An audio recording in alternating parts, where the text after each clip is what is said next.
Hello, আসসালামু আলাইকুম everyone. আজকে আমি আপনাদেরকে একটি গুরুত্বপূর্ণ জিনিস দেখাবো। তো আপনারা দেখতে পাচ্ছেন এটি কিন্তু হচ্ছে একটি ফ্লোর। তো এই ফ্লোরের উপরে কিন্তু আগে কিন্তু পরিকল্পনা ছিল না, যেখানে একটি ফাউন্ডেশন আছে। তো আপনাদের মাঝে আমি আজকে কিন্তু ক্লিয়ারলি শেয়ার করব। তো আপনারা দেখতে পাচ্ছেন যে এখানে কিন্তু হোল করা হয়েছে, এইখানেও কিন্তু হোল আছে। তো অবশ্যই এটা ডিল করার পরে কিন্তু এই হোলগুলি কিন্তু ভালো করে কিন্তু পরিষ্কার করতে হবে। পরিষ্কার করার পরে যখন দেখছেন যে এইভাবে যখন রড লাগানো হবে, তো দেখতে পাচ্ছেন যে এই রডটা কিন্তু এইভাবে কিন্তু সেটা কিন্তু বাঁধা হবে। তো দেখতে পাচ্ছেন। আর দ্বিতীয়ত হচ্ছে যে এই যে এখানে দেখছেন যে এই রডটা আমি উঠালাম, তো এটা কিন্তু ভালো করে পরিষ্কার করে এটি রড জাম করার জন্য কিন্তু একটি কেমিক্যাল পাওয়া যায়। তো সেই কেমিক্যাল দিয়ে কিন্তু এই রডটা কিন্তু ভালো করে পরিষ্কার করে এই রডটা কিন্তু এভাবে কিন্তু বসাতে হবে। আর যদি আপনারা ডিল করেন, ডিল করার পরে যদি আপনাদেরকে আমি একটু এই সাইডে দেখাই, যে আপনারা এইভাবে যদি ভরে যদি রেখে দেন, তাহলে এটা কী হবে, এটা নিচের অংশের সাথে কিন্তু এটা কিন্তু জাম হচ্ছে না, এটা কিন্তু নিচটা কিন্তু লুজ থেকে গেল। লুজ থাকার কারণে কি হবে, এখানে কিন্তু একটি ঝুঁকি থেকে গেল। তার জন্যই কিন্তু যে কেমিক্যালটা পাওয়া যায়, এই কেমিক্যালটা কিন্তু হচ্ছে যে অনেক হার্ড কেমিক্যাল। তো হার্ড কেমিক্যালের কারণেই কিন্তু এই রডটা কিন্তু এভাবে কিন্তু টানলে কিন্তু উঠবে না, কিংবা কোনো ধরনের কোনো প্রেসার প্রয়োগ করলে কিন্তু সেটা কিন্তু লড়বে না, কিংবা অন্য কিছুর রিস্ক থাকবে না। তার জন্য অবশ্যই এটা পরিষ্কার করে এটা কিন্তু রড কিন্তু এভাবে কিন্তু সেম টু সেম সব কিন্তু লাগাতে হবে। যদি না লাগান তাহলে কিন্তু এটা কিন্তু ঝুঁকি থেকে যায়, ওটা কিন্তু অনেক একটি রিস্কের কাজ।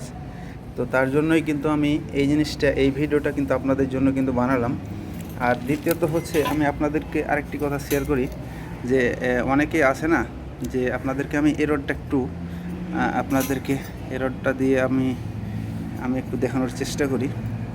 তো এই যেখানে যে রডের দুইটি মাথা দেখছেন, তো অনেকেই কিন্তু এইভাবে কিন্তু ওপর মাথাটা কিন্তু থেকে যায়, থাকার জন্য কিন্তু কংক্রিট করা হয়। আর আপনারা এই রডটা যখন এইভাবে দেখছেন যে দুইটা কিন্তু রড কিন্তু ব্যান্ড আছে, তো এই যেখানে আপনাদেরকে দেখাই, এইভাবে যখন বাইন্ডিং করবেন, তখন এটা কি হবে, এটা কিন্তু মজবুত হবে এবং শক্তিশালী হবে। হ্যাঁ, তো তার জন্যই কিন্তু অবশ্যই এইভাবে কিন্তু টপ রডগুলি সব কিন্তু দেখতে পাচ্ছেন যে যেভাবে লাগা আছে, তো আপনারাও কিন্তু সেম টু সেম লাগাবেন। তার কারণ যে আসলে এখন আস্তে আস্তে সব জায়গায় কিন্তু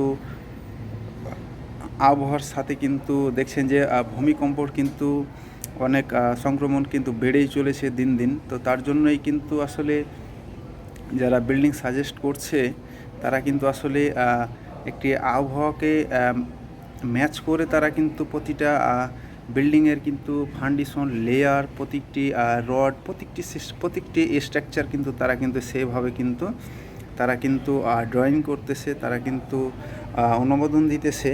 তো তার জন্য অবশ্যই আপনাকে এই যে কাজগুলি, আপনারা যখন একটি বাড়ি তৈরি করবেন, তখন অবশ্যই কিন্তু ইঞ্জিনিয়ারের পরামর্শ নেবেন।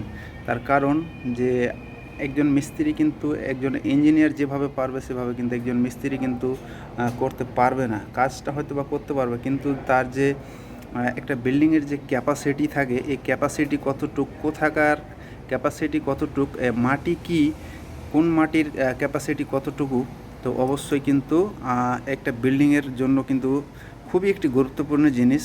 আর দ্বিতীয়ত হচ্ছে যে যে বাংলাদেশের যে বিল্ডিং কোড থাকে, তো সেই বিল্ডিং কোড কিন্তু ফলো করতে হবে।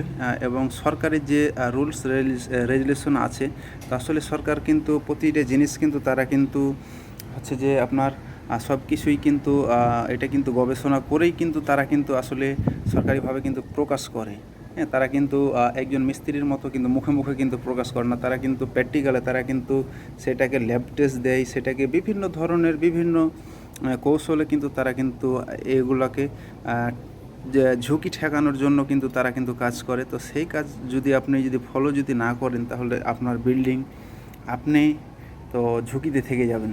তো তার জন্যই কিন্তু আমি বলবো, অবশ্যই আপনারা বিল্ডিং করার সময় আপনারা কিছু রুলস রেগুলেশন, সরকারি এবং বেসরকারি হোক, আপনারা অবশ্যই যেগুলো বড় বড় যেগুলো প্রতিষ্ঠান, যেগুলো সরকারি অনুমোদন দেওয়া আছে প্রতিষ্ঠান, ভালো কোনো দক্ষ পাবলিকই হোক, সরকারি হোক, যে কোনো জায়গায় হোক, দক্ষ জায়গা থেকে আপনারা অবশ্যই সাজেশন নেবেন, আর তারপরে কিন্তু একটি বিল্ডিংয়ের কাজ তৈরি করবেন।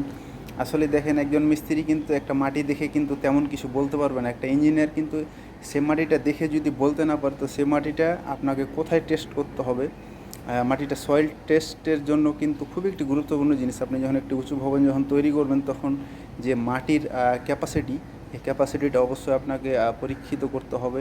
কতটুকু ফাউন্ডেশন লাগবে, কতটুকু লেয়ার, কত তলে আপনাকে পাইলিং দিতে হবে, বা কী করতে হবে, এটা কিন্তু সম্পূর্ণ কিন্তু তারা প্রকৌশলীরা কিন্তু তারা কিন্তু সাজেস্ট করবে, তারা কিন্তু নকশা তৈরি করবে, তারা কিন্তু এটা ল্যাব টেস্ট করবে।